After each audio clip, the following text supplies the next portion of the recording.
Hi, I'm Cedric Phillips. I write for TCGplayer.com, and I just got 4th place in a PTQ in Columbus, Ohio.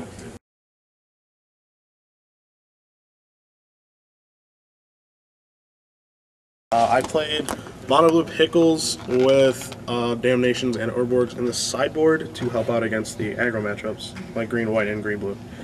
And unfortunately, green-red-white Predator deck that Josh Rabbits qualified with, I think, last week in New York. Yeah. So, what would you do different about the deck that you didn't do? I would definitely cut the deserts because they actually don't kill anything but looter, and that's if they didn't graft on it. I guess, you could kill, 2/2s like Rift Sweeper and stuff like that if you draw 2, but if you draw 2 deserts, you're probably not that happy, so you just want to draw like all your blue sources and Dreadship Reefs. So I'd probably cut those and probably move the Urborgs to the main. I don't know if you could move Damnations to the main deck, but the way that, the format's basically over now, but green, red, white is really, really popular. It's a really bad matchup, but if you have Damnation, you have a pretty good chance if you draw 2 in a game, so you might want to move those to the main deck. The Trisclivis was really, really good. Might want to put a second one of those in there. I was always hoping to draw to it. Maybe a 4th Venser. It's hard to say because that card's really, really good as well. Geez, let's see. Maybe a second Factory to transmute for because I was hoping to draw to that quite a bit. I noticed you had Willbender's main. I haven't seen a whole lot of builds do that for some reason. How are they treating you? They were pretty good. I played against a guy who was playing black-green. He had Sudden Deaths in his deck, so I got to bend one of those. I also played against a Teachings deck where, actually this was round 1 actually, where I was loading up a Dreadship Reef, and on turn 4, I tapped my 2 islands on a Dreadship Reef that had 2 counters on it and played a Morph face down. It was Willbender, and then played a Desert and passed. And he just Careful Consideration because he was playing Teachings, and he just didn't see it. And I tapped the Desert, removed the 2 counters, bent it back my way, and the game was just basically over. So it was okay. It's better against Teachings, but a lot of people don't play Teachings in PTQs. It's terrible against green, red, white because they can divide up the Justice, and then you can't bend it. So it's pretty average. I don't think it's really cuttable. I think you really, really want to draw it against the Teachings decks. Against blue-green Goyf, it's pretty good. It's pretty good against them too. But like I said, the format's basically over, right? Unfortunately. So yeah, it's good in the mirror too. So another card that is sort of not in all of the builds that I didn't run it in my version was Eon Chronicler. Okay. Was that really a powerful card? Against green, red, white, it's pretty good to board in. Basically, against them, I was boarding out Teferis and boarding in Chroniclers because Chroniclers are just bigger. It's nice to have instant speed bounce effects available against the green, red, white deck, but I think just having a bigger guy, and if you're on the play, you can just kind of get into a tempo draw where you just go Morph, Venser, Suspend Chronicler for 1. Chronicler comes in, then you Cloudskate something, and you can get into a big tempo draw because he's going to be big. And I just think having a big guy is just more valuable than having Teferi, so he's good there. He's really good against Teachings, obviously. Where it just comes to a late top deck or whatever, and you just spend that for 7 or 8, outdraw him. It's okay in the Pickles mirror. I wouldn't say it's great because it's dangerous to tap out against them, especially it's dangerous game 1, but game 2 and 3 they should board out their Brines, and then it's better than if they board it out because I board out my Brines then too. So I think it's pretty good. I was skeptical at first, but I actually liked it today. The list that I got was from Matt Hansen and Gen Con. Owen Turtenwald made that list originally. I think Matt tweaked a little bit, and then my friend Steve Locke played it in a PTQ the next day too in Top Ford.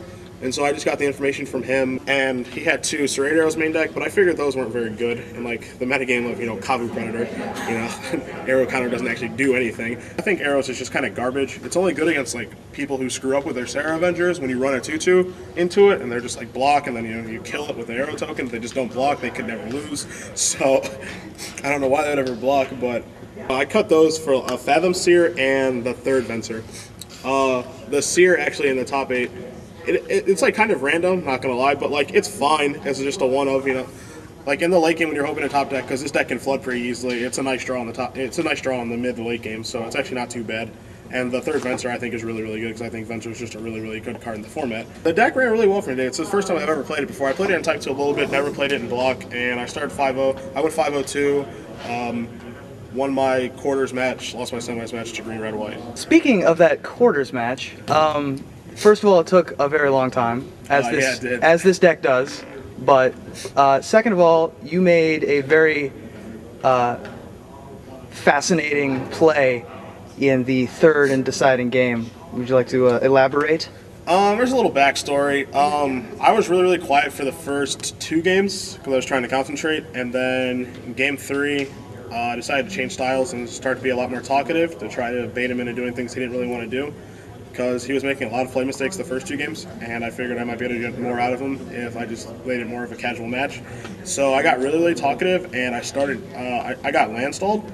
So I had 2 dread trip reefs, so I had activation. I had access to my damnations, but I was still land stalled. Like if at any point I would have drawn the 5th land, I would have been able to damnation with cancel up, but it took me a long time to get that online. So I was basically trying to bait him into keep playing guys for the damnation, and there was one turn where like he almost played a Tarmogoyf and didn't, so I damnationed, and then canceled the Tarmogoyf. Then he played a Sarah Avenger, and then I played a morph that he fire adjusted, and it was a shapeshifter. And then I played, and like that put me down to like the 5 area, and then I played a Brian face down, and he attacked me, put me to 2, and then I played another Brian face down, and then didn't attack and passed with 4 up, and so he like did some So stuff. at that point, there's lethal damage on the board. Yeah, there's lethal on the board. If he just attacks the Avenger, I'm just dead. But he like looked at my graveyard and like started like thinking a lot about like the current situation, and then he decided to fire adjust my 2 morphs. They were both Brine Elementals, so that puts me up to 7. I think puts me up to 7. It puts me up to like 7. Did I go to 10 when that happened? I think you went from 3 to 8. Okay, I went from 3 to 8, and then he attacks me, and like you see it's both the Brine Elementals, and he's like upset or whatever, and attacks me and goes to. I go to 5, and then I think I drew damnation the next turn to damnation it, and then we like went into the mid game, and like he didn't draw anything for a little while, and then I didn't draw anything, and then like he played a Goyf. You played a shapeshifter and then he adjusted it for 5. Yeah, I played a shapeshifter. He adjusted for 5, made the right play that turn, and then I just finally like drew out of it. Finally, like, I got off to a really bad start. More damnation. After you drew your case damnation and case cancel. Yeah, I drew the case damnation, case cancel, and then finally got out of it because he started drawing lands and just irrelevant stuff. But basically, I was all in on a bluff of having a shapeshifter down there, or having Venser mana open, and he just fiery justice, and if he just attacks, he just wins the game. The verbal bluffing I had to do, I'm kind of impressed that it worked. So I'm happy like how that went, to see like I won a game that I didn't think I could win based on something I tried. You sound like you're disappointed that the format's basically over. Like with all of the developments that have happened over it, and it's a very fun format. What do you think about Time Spiral constructed format? Yeah, Time Spiral constructed. I thought it was okay. Like, I tested a ton for Montreal and played green-white there, and then I did okay. I almost day-2'd. But I don't like the format's okay. It's kind of boring in my opinion. Like a lot of the matches go to time. Teachings mirrors go to time. This mirror goes to time. And like I don't think the aggro decks are alright. Like there's nothing like to write home about. So I think the format's just kind of average overall. Like I'm not disappointed that it's over. We haven't had a limited PTQ format in quite a while, and so I think it'll be a nice change to have one of those. The format's not bad or anything. Like it's a pretty good shape format the way that it developed, but I don't think it's not something I'm like eager to play. I can't wait to go to a PTQ. It's just not how it is.